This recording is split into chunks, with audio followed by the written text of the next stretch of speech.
السلام علیکم۔ ہم ناول سٹارٹ کرتے ہیں حالم، جو کہ بہت خوبصورت ناول ہے۔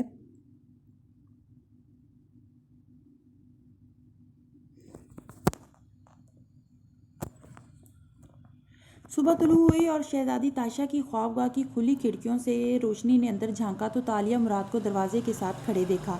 شریفہ سامنے ہاتھ باندھے مودب کھڑی تھی اور تالیہ ہاتھوں میں پکڑا رکا پڑھ رہی تھی، جو رازداری سے اس تک پہنچایا گیا تھا۔ اشراق کے وقت تک آپ کو میری حویلی میں ہونا چاہیے شہزادی تاشا، باقی سب بھی موجود ہوں گے۔ سن باؤ۔ اس نے رکا مٹھی میں مروڑ دیا اور بازو سے بندھا ایک دوسرا رکا نکال کے شریفہ کی طرف بڑھایا۔ سب سامان کی فہرست ہے، اسے میری بھگی میں رکھواؤ، میں تیار ہونے جا رہی ہوں۔ پھر مجھے سن باؤ کی طرف جانا ہے، دانستہ اونچی آواز میں بولی، کیونکہ کھلے دروازے پہ اس نے مراد کو رکتے دیکھ لیا تھا۔ سن باؤ وانگلی کی طرف، خیریت؟ وہ کمر پہ ہاتھ باندھے شاہی کباب میں ملبوس سنجیدہ روبدار سے انداز میں سوال کرتا اندر داخل ہوا تو شریفہ جھٹ سامنے سے ہٹی اور تالیہ نے فوراً سر جھکایا۔ راجہ صبح بخیر۔ پھر وہ سر اٹھا کے مسکرا کے بولی، وانگلی نے مجھ سے ایک خواہش کا اظہار کیا تھا کہ میں اس کا مجسمہ بناؤں۔ شادی تک خود کو مصروف رکھنے کا اس سے بہتر بہانہ مجھے کیا ملے گا؟ اسی لیے مجسمہ سازی کا سامان لے کر آج وانگلی کی طرف جاؤں گی۔ ویسے مراد اس کو بغور دیکھنے لگا جیسے سوچ میں پڑ گیا، اور شہزادی کو ایک چینی غلام کا مجسمہ بنانا زیب نہیں دیتا۔ وہ چینی غلام نہیں، سفارتکار ہے، ملاکہ کو قرضہ لا کے دے رہا ہے اور ملکہ یان سوفو کا وفادار ہے۔ ملکہ کے وفادار سے تعلقات اچھے رکھوں گی تو مجھے ہی آسانی ہوگی۔ وہ مراد کے سامنے کھڑی سادگی سے اس کی آنکھوں میں دیکھتی کہہ رہی تھی، تو تم اب اس شادی کے لیے دلی طور پر راضی ہو؟ طاقت میں بڑی کشش ہوتی ہے راجہ۔ طاقت کسے بری لگتی ہے؟ پھر کان کے پیچھے بال اڑستے ہوئے مسکرائی، امید ہے آپ مجھے بھاری زیورات دے کر اس محل سے رخصت کریں گے راجہ، آخر آپ کی اکلوتی بیٹی ہوں۔ آپ کے سارے لوٹے گئے سونے پہ مجھ سے زیادہ کس کا حق ہوگا؟ وہ ہلکا سا مسکرایا، کون سا سونا؟ میں نے کچھ نہیں چرایا۔ ہاں، میری حلال کی کمائی بہت ہے میرے پاس، میں سنار کو بھجوا دوں گا، زیورات پسند کر لینا، اور جو چاہو گی تمہیں ملے گا، کیونکہ اس شادی کے بعد وہ ہوگا جو میں چاہوں گا۔ دیکھتے ہیں راجہ، اس نے سر جھکا کے کہا تھا۔ مراد کے جانے کے بعد وہ مسحری تاکائز کے ساتھ لوہے کی کھونٹی پر لٹکا لباس نظر آ رہا تھا، ریشم کا بنا سادہ سفید لباس، لمبا اسکرٹ نما لہنگا اور گھٹنوں تک آتی قمیض اور ایک مفلر جیسا دوپٹہ، تینوں چیزیں باجوک رنگ کا، رنگ سفید تھا، نہ کام تھا، نہ زری، نہ دبکا، ایک ستارہ تک نہ لگا تھا اس پہ۔ سفید ریشم کو ہاتھ سے مسلتے ہی سے وہ دن یاد آیا جب وہ پہلی دفعہ دلہن بنی تھی۔ سرخ کامدار لہنگا، سونے کے ہلکے سے زیورات بھی پہنے تھے، ٹیکا بھی تھا اور گلوبند بھی، کنگن اور مہندی بھی تھی۔ اس نے سر جھٹکا، لباس اٹھایا، اسے تیار ہونا تھا، دل پہ جو گزر رہی تھی اس سب کو نظر انداز کر کے اسے بس تیار ہونا تھا۔ اس صبح سرخ حویلی کے سین میں وہ کنویں کے ساتھ بے مقصد سا کھڑا تھا، درخت کی چھایا کے باعث تیز روشنی اس کو نہیں چھو رہی تھی، شیو ہلکی بڑی تھی اور بازو سینے پہ لپیٹے پانی میں جھانکتا کچھ سوچ رہا تھا۔ تو تم شہزادی تاشا کے ساتھ ان کے گاؤں سے آئے تھے؟ آواز پہ وہ چونک کے پلٹا تو دیکھا وانگلی قہوے کی پیالی ہاتھ میں لیے ساتھ آ کھڑا ہوا تھا۔ فاتح نے ادب سے گردن جھکائی، مالک میں شہزادی کے رازوں کا امین ہوں، صرف اتنا کہہ سکتا ہوں کہ جو ملکہ نے فرمایا وہ درست تھا۔ میں جانتا تھا تم عام آدمی نہیں ہو، سونے کا ایک ڈھیر دے کر میں نے تمہیں خریدا تھا، جیا کے کاروبار کو تم نے اٹھا کے رکھ دیا اور اب ملکہ تمہارے بدلے مجھے سونے کا وہی ڈھیر دینے کو تیار ہے۔ تم شہزادی کے سے شادی کے بعد آزاد ہوگے فاتح، وہ ایسے کہہ رہا تھا جیسے پچھتا رہا ہو۔ آپ میرے لیے ہمیشہ محترم تھے اور رہیں گے، کچھ چیزیں نہیں بدل سکتی مالک، واپس جا کے خط لکھتے رہنا، مجھے اچھا لگے گا۔ وہ مڑنے لگا تو فاتح تیزی سے بولا، آپ ملاکہ کو قرض کی دلدل میں نہ دھکیلیں مالک، آپ اس تجویز پر عمل کرنے والوں میں سے نہ بنیں۔ خط لکھتے رہنا فاتح، مجھے اچھا لگے گا۔ چینی سفارتکار نے نرمی سے یاد دہانی کروائی اور قہوے کی پیالی سے گھونٹ بھرتا آگے بڑھ گیا۔ باہر بھگیوں کی آوازیں آنا شروع ہو گئی تھیں، مہمان پہنچ چکے تھے۔ جس وقت قاضی کاغذات کا پلندہ لیے برآمدے میں داخل ہوا، سامنے سن باؤ، وانگلی، ایڈم اور فاتح کو فرشی نشست پہ بیٹھے پایا۔ ان کے مقابل وہ بیٹھی تھی، زمین پہ سادہ ملے عورتوں کی طرح، سفید لباس میں ملبوس، سفید دوپٹہ سر پہ اوڑھے، وہ بس نظریں جھکائے اپنے ناخنوں کو دیکھ رہی تھی۔ قاضی نے کاغذات چھوٹی میز پہ رکھے اور دو زانوں ہو کے بیٹھا، ایک مضطرب نظر وانگلی پہ ڈالی۔ سن باؤ، یہ بہت خطرناک کام ہے، مجھے راجہ مراد کے سامنے گواہی دینی پڑے گی، کیا شہزادی تاشا ان خطرات سے واقف ہیں؟ راجہ مراد کا اقتدار اب چند دن کا مہمان ہے، آپ کو ان سے نہیں، ان کو اب آپ سے ڈرنے کی ضرورت ہے۔ آپ اب اپنے کام کا آغاز کیجیے، باقی سب میں دیکھ لوں گا۔ آپ چینی سفارتکار ہیں، آپ کو ملاکہ کا کوئی عہدیدار نقصان نہیں پہنچائے گا۔ وانگلی کا انداز سپاٹ تھا۔ قاضی نے گہری سانس لی اور کاغذات سامنے رکھے۔ نکاح نامے کی 4 نقول بنائی گئی ہیں، ایک میرے پاس رہے گی تصدیق کے لیے، باقی دونوں آپ کے پاس ہوں گی، چوتھی نقل میں وانگلی کو دے دوں گا، یعنی ملکہ کو۔ گواہ کے طور پر سامنے بیٹھے ایڈم نے سوچا تھا، وہ بس پسمردہ سا بیٹھا تھا، اس کی کوئی آواز نہیں آ رہی تھی۔ سین میں چڑیوں کے نغمے سنائی دے رہے تھے اور قاضی مقدس کلمات پڑھ رہا تھا، مگر ایڈم کو صرف اس کے ہلتے لب دکھائی دے رہے تھے۔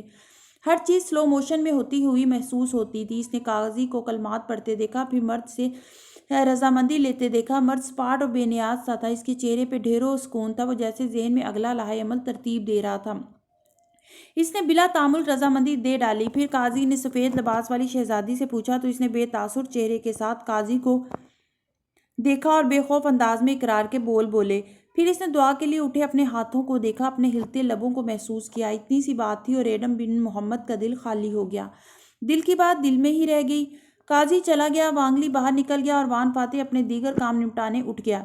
ایسے میں صرف صحن میں مجسمہ سازی کا سامان پڑا رہ گیا۔ شہزادی بھی جس خاموشی سے آئی تھی اسی طرح اٹھ گئی۔ مرد اور شہزادی نے ایک دفعہ بھی نظر نہیں ملائی، نہ کسی نے کسی سے کوئی بات کی۔ ایسے لگتا تھا سب مشینی انداز میں ملکہ کا حکم ماننے کے لیے بیٹھے تھے۔ کام ختم ہوا تو وہ اپنی زندگیوں کی طرف واپس لوٹ گئے۔ تالیہ نے بھگی واپس بھجوا دی تھی اور خود پیدل چلتی وانگلی کے گھر سے نکلی تھی۔ سامنے سبزہ زار تھا اور درختوں کی لمبی قطار۔ وہ ان درختوں کی طرف جانے لگی، سینے پہ بازو لپیٹے وہ خاموشی سے متوازن قدم اٹھا رہی تھی۔ کیا محسوس کر رہی ہیں آپ؟ ایڈم اس سے آ ملا، جیسے خواب ہو کوئی اور ٹوٹ گیا ہو۔ بے حس سرد وہ سکون میں لگتی تھی، جیسے کچھ ہوا بھی نہ ہو۔ دونوں ساتھ ساتھ گھاس پہ قدم اٹھانے لگے۔ یہ صحن میں مجسمہ سازی کا سامان کیسا ہے؟ رات تک تو ڈٹی ہوئی تھی، مجسمہ نہیں بنائیں گی۔ وہ رکی اور اس کی طرف گھومی۔ ایڈم بھی ٹھہر گیا۔ دونوں اب درختوں کے بیچ آمنے سامنے کھڑے تھے، قریب میں گھوڑے چرتے دکھائی دے رہے تھے۔ تم نے کہا تھا صرف اپنا سوچوں، سو میں صرف اپنا سوچ رہی ہوں۔ تم نے کہا تھا کہ میں ایک لالچی عورت ہوں جس کی زندگی کے سارے بڑے فیصلے خزانے کے گرد گھومتے ہیں۔ میں نے اس بات کو کھلے دل سے قبول کر لیا ہے ایڈم۔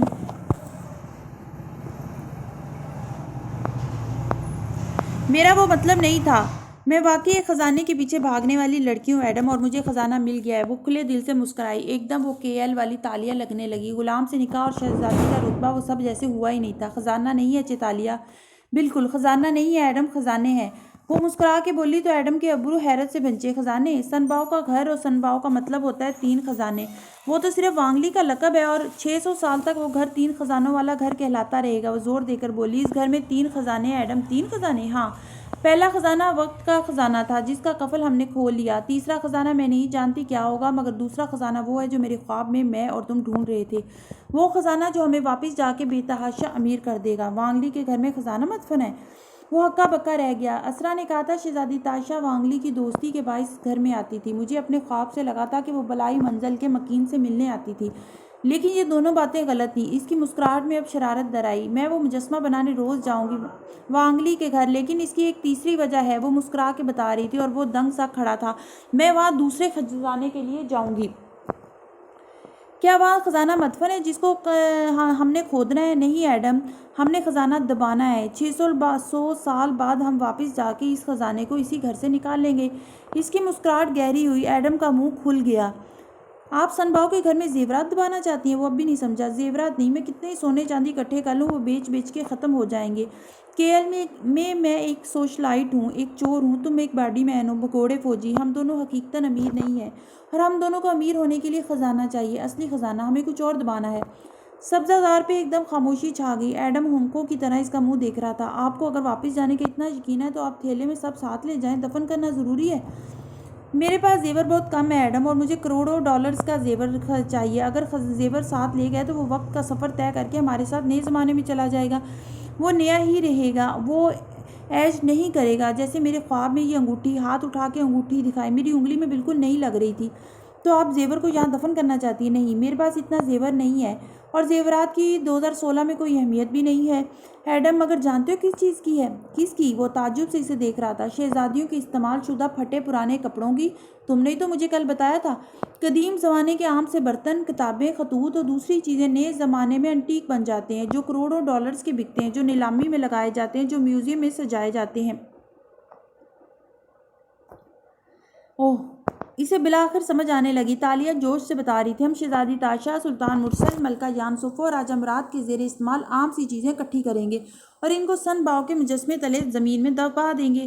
ہم جانتے ہیں کہ 600 سال بعد بھی وہ مجسمہ وہیں موجود رہے گا، اسے آنچ تک نہیں آئے گی۔ ہم ان چیزوں کو اپنے ساتھ وقت کے دروازے میں اسے نہیں لے کے جا سکتے، ورنہ وہ میری انگوٹھی کی طرح نئے رہیں گے، وہ بریسلٹ اور چابی کی طرح ایج نہیں کریں گے۔ اور انٹیک بننے کے لیے ان کا ایج کرنا ضروری ہے، ان کی عمر گزرنا ضروری ہے۔ وہ سمجھ رہا تھا، ہاں، اور یہ خزانہ چوری شدہ نہیں ہوگا، یہ ہم نے اپنی محنت سے کمایا ہوگا۔ فاتح بن رامزل مجھے وہاں جاتے ہی چھوڑ دیں گے، ان کی زندگی میں میری کوئی جگہ نہیں ہوگی، پھر میرا کیا ہوگا؟ میں نے وعدہ کیا تھا کہ اب کوئی غلط کام نہیں کروں گی، مجھے اپنے خواب پانے کے لیے یہ خزانہ چاہیے ایڈم، یہ ہماری زندگیاں بدل دے گا اور یہ جائز ہوگا۔ وہ دم بخود کھڑا تھا۔ آپ کا دماغ کیسے کام کرتا ہے چیتالیہ؟ یہ اتنے شیطانی منصوبے کہاں سے آتے ہیں آپ کو؟ تالیہ نے ابرو خفگی سے بھنچے۔ بکو مت، یہ بتاؤ کیا میرا ساتھ دو گے؟ کیا چند بیکار چیزوں کو 600 سال کے لیے دفن کرنے میں میری مدد کرو گے؟ 557 سال زیادہ میرے آٹو کریکٹ نہ بنا کرو، شکر ادا کرو کہ میں تھی، میرے پلانز تھے۔ آپ شکر کریں کہ آپ کو میرے جیسا مفت کا غلام ملا ہوا ہے۔ وہ دونوں اب آگے بڑھ رہے تھے اور ان کی آواز دور ہوتی سنائی دے رہی تھی۔ مفت کا کیوں؟ خزانے میں سے 20% حصہ دوں گی تمہیں۔ ایک منٹ، میں 20% کس خوشی میں؟ ہم 50-50 کریں گے۔ 50%؟ دماغ تو ہے نہیں تمہارا؟ ہوں، سارا پلان میرا، ساری محنت میری، تمہیں صرف مورل سپورٹ کے لیے رکھا ہے، اور زیادہ سودے بازی نہ کرو میرے ساتھ ورنہ شہزادی کے جلال سے واقف نہیں ہو تم۔ ایڈم نے چلتے چلتے بے اختیار اپنا دایاں ہاتھ جیب میں ڈال لیا۔ تو شہزادی نہ وان فاتح کی محبت میں اس گھر میں آتی تھی اور نہ وانگ لی کی دوستی میں، وہ صرف خزانہ دفن کرنے آتی تھی۔ آپ نہ ویسے بالکل نہیں بدلیں گی، اور مجھے یقین ہے کہ اب آپ مجھ سے بنگارا ملایوں میں یہی لکھوائیں گی کہ شہزادی وانگ لی کی دوستی میں اس گھر میں آتی تھی۔ اے مکرم فرشتے! اپنے بائیں کندھے کو دیکھ کے بولا، میرے اعمال نامے میں سے بنگارا ملایوں نکال دو، خدا کے لیے اس کے سارے جھوٹوں میں میرا کوئی قصور نہیں ہے۔ ویسے ایک بات ہے، وہ نظم جو سن باؤ کے گھر کی دیوار پہ لکھی تھی شہزادی تاشا والی، وہ یہاں نہیں لکھی، وہ بھی یقیناً میں ہی لکھوں گی، مگر کیوں؟ وہ پوچھ رہی تھی۔ ایڈم کے پاس کوئی جواب نہ تھا۔ وہ دونوں درختوں کے درمیان اب اوجھل ہو رہے تھے۔ دور سن باؤ کی حویلی کے بلائی منزل کی کھڑکی میں کھڑے وان فاتح نے مسکراتے ہوئے ان کو دور جاتے دیکھا۔ وہ ان کی باتیں نہیں سن سکتا تھا، مگر اس کو ڈھیروں اطمینان میسر تھا۔ جھک کے اس نے پیانی کے پیالے میں رومال ڈبویا، گردن کے پیچھے لیپ شدہ غازہ رگڑ کے صاف کیا۔ وقت کی مہر واضح دکھائی دینے لگی، اس کو ظاہر کرنے کا وقت آ گیا تھا۔ ہر شے پلان کے مطابق ہو رہی تھی۔ اس صبح قدیم علاقہ میں زور کی بارش ہوئی تھی، مگر دوپہر تک مطلع صاف ہو گیا تھا اور سورج نکل آیا تھا، تو سارے میں دھوپ چھاؤں جیسا موسم ہو گیا۔ ایسا آنکھ مچولی والا موسم تھا کہ المان جیا کی رسوئی میں فاتح زمین پہ اکڑو بیٹھا تھا۔ گود میں بہت سے پتے رکھے تھے جن کو وہ ٹہنیوں سے علیحدہ کر کے ایک ٹوکری میں ڈال رہا تھا۔ ہاتھ تیز تیز چل رہے تھے اور پوروں میں پتوں کی مہک رچ بس گئی تھی۔ یہ آپ کیا کر رہے ہیں ڈیڈ؟ اداس سی آریانہ اس کے ساتھ آ بیٹھی تو اس نے نظر اٹھائی۔ سفید ہیئر بینڈ لگائے وہ چہرہ ہتھیلیوں میں گرائے چوکڑی مارے بیٹھی اسے یاسیت سے دیکھ رہی تھی۔ کہتے ہیں قدیم چینی بادشاہ شین نونگ ایک دفعہ سفر پہ نکلا تو ایک جگہ پڑاؤ کے دوران اس کے غلام آتن اس کے لیے لکڑیاں جلا کے پانی ابالنے لگے۔ ہوا چلی اور درخت سے ایک پتا ٹوٹ کے پانی میں جا گرا، کسی کو علم تک نہ ہوا۔ اب معمول کے مطابق غلاموں نے بادشاہ کو کڑا ہوا پانی پیش کر دیا۔ بادشاہ نے اسے پیا تو ذائقہ بےحد مختلف تھا۔ اس کڑے پانی نے اسے تازہ دم کر دیا۔ اس نے تحقیق کی تو پتہ چلا کہ ایک پتا پانی میں گرا تھا۔ کہتے ہیں کہ بادشاہ وہ پہلا انسان تھا جس نے پتے ابال کے پہلی چائے بنانے کی روایت ڈالی۔ تب سے لوگ پتوں کو ابال کے قہوہ، چائے اور جیا بنانے لگے۔ میں بھی اس وقت چائے کے پتے علیحدہ کر رہا ہوں۔ میں اس کی بات نہیں کر رہی، میں پوچھ رہی ہوں کہ آپ کیا کر رہے ہیں؟ وہ دل برداشتہ بولی، میری ماما کا کیا ہوگا ڈیڈ؟ آپ کیسے کسی اور سے شادی کر سکتے ہیں؟ یہ صرف ایک کاغذی معاہدہ ہے اور یہ ہمیں یہاں سے آزاد کرے گا۔ وہ سر جھکائے ہوئے پتے توڑ رہا تھا۔